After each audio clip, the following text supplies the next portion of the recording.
శ్రీ భోగి గణపతి పీఠంలో స్వయంభూ శ్రీ భోగి గణపతి స్వామివారికి కాంస్య కవచ యాజ్ఞం పురస్కరించుకుని 108 వారాల పాటు స్వామివారి పాదుకలకు పూజలు నిర్వహించి తిరుమల తిరుపతి యాత్రను ఈ ఏడాది అక్టోబర్లో నిర్వహించనున్నట్లు పీఠం ఉపాసకులు దూసలపూడి రమణరాజు పేర్కొన్నారు. వసుంధర తేజమైన ధరణిని రక్షించి పోషించే మూర్తిగా సమస్త దేవతా స్వరూప గోమాతలను కాచి పాలించిన వసుంధరుడిని గోవిందా గోవిందా అని మనసారా పిలిచే నామం అత్యంత మహిమాన్వితమని గణపతి పీఠం పేర్కొంది.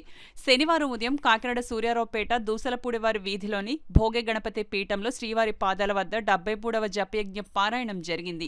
శ్రీవారి తిరునామాన్ని ప్రతిష్ఠించి చేసిన సహస్ర నామాలతో పూజించారు. కళ్యాణ శ్రీకరం జరిగిన పెండ్లి కుమార్తెను చిరంజీవి సౌభాగ్యవతిగా పేరంటాళ్లు ఆశీర్వదించారు. పీఠం వ్యవస్థాపక ఉపాసకులు దూసలపూడి రమణరాజు మాట్లాడుతూ శ్రీవారి పాదాల వద్ద 7 వారాల దీపారాధన చేసుకున్న 9 మంది కన్యలకు వివాహ ముహూర్తాలు శ్రీకరం అయ్యాయని తెలిపారు. ఆ గోవుల్ని ఆలించి పాలించేటువంటి వాడు గోవిందుడు కాబట్టి ఆ గోవింద నామాలంటే శ్రీ వెంకటేశ్వర స్వామి వారికి అత్యంత ప్రీతి. శ్రీ భోగి గణపతి పీఠంలో స్వయంభూ శ్రీ స్వామి వారికి పంచలోకాల తాపడంతో కాంస కవచ యజ్ఞం జరిగినటువంటి సందర్భంగా తిరుమల తిరుపతి పాదయాత్రను పురస్కరించుకుని 108 వారాల పాటు శ్రీవారి పాదాల వద్ద జపయజ్ఞ పారాయణ కార్యక్రమం జరుగుతూ ఉంది. ఈ రోజున తిరునామాన్ని అర్చన చేసుకుని గోవింద నామాలతోటి అందరూ కూడా తాంబూలాలు అందుకునేటువంటి కార్యక్రమం జరుగుతూ ఉంది. ఈ కార్యక్రమం మరో 35 వారాల పాటు జరుగుతుంది. 108 వారాలు పూర్తయిన తర్వాత అక్టోబరు ఆఖరి వారంలో తిరుమల తిరుపతికి బస్సు యాత్ర జరుగుతుంది.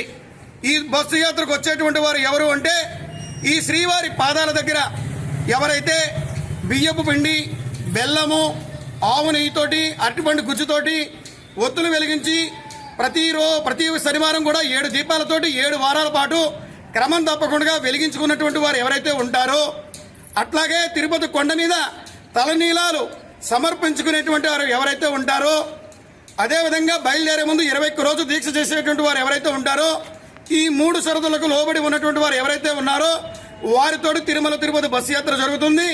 అట్లాగే శ్రీవారి పాదాల వద్ద క్రమం తప్పకుండా దీపారాధన 7 వారాల పాటు చేసుకున్నటువంటి వారు ఎవరైతే ఉన్నారో దంపతుల్ని ఇక్కడ కూర్చోబెట్టి శ్రీదేవి భూదేవి సమేత దివ్య కళ్యాణ ఉత్సవాన్ని, కోల సంబరాన్ని, మన ఇంటిలో కుమారుడు కుమార్తె వివాహం జరిగితే అందరినీ ఎట్లాగైతే ఆహ్వానించుకుంటామో అట్లాగా శుభలేఖతో అందరినీ ఆహ్వానించుకుని దివ్య కళ్యాణ ఉత్సవ ఈ అన్న సమారాధన కార్యక్రమంతో శ్రీ భోగి గణపతి స్వామి వారి కాంస్య కవచ చారణ యజ్ఞం పరిపూర్ణమవుతుంది. ఓం నమో భగవతే వాసుదేవాయ నమః.